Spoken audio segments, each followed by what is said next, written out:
আসসালামু আলাইকুম। ওয়ালাইকুম আসসালাম। ভাই কেমন আছেন? আলহামদুলিল্লাহ। ভালো আছেন? আলহামদুলিল্লাহ। আপনি তো এমএস কার সেন্টার থেকে আগেও গাড়ি নিছেন। জি।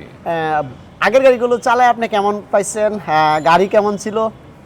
বা আমাদের ব্যবহার বা আমাদের এমএস কার সেন্টারের ইয়াতে মানে সন্তুষ্ট আছেন কিনা আপনি এই ব্যাপারে একটু জানতে চাই আর কি। আমি তো দীর্ঘ 10-12 বছর ধরে এমএস কার সেন্টার থেকে গাড়ি কিনতেছি। জি। তো আলহামদুলিল্লাহ আমি এমএস কার সেন্টার থেকে যা গাড়ি কিনেছি আজকের তারিখ পর্যন্ত, জি জি। এক কথায় বলতে গেলে এটা অসাম। মানে এটা তাই না? আসলে এত এত বেশি আমি ভালো সার্ভিস পাইছি।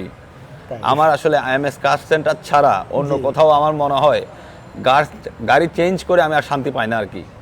এই কারণেই আসলে আমার এমএস কার সেন্টারই হচ্ছে আমার একটা আস্থার প্রতীক হিসাবে আমি চিন্তা করি। অবশ্যই তাই, এখন কারণ আমি আপনাকে এই দুইটা গাড়ির চাবি বুঝাইয়া দিব ইনশাআল্লাহ এবং ভবিষ্যতেও আশা করি আপনি এই দুটো মানে আমাকে দেয়া আবারও আমার কাছ থেকে গাড়ি নেবেন, অথবা ফ্যামিলিতে যদি অন্য গাড়ি লাগে ওইটাও নেবেন। অবশ্যই, ওই অবশ্যই, আশা অবশ্যই। আমি ইয়া করি আর কি। এখন জি, থ্যাংক চাবি ইউ। বুঝাই দিলাম গাড়িটা। Thank you very much. Thank you very much. আসসালামু আলাইকুম রহমতুল্লাহ। ওয়ালাইকুম আসসালাম।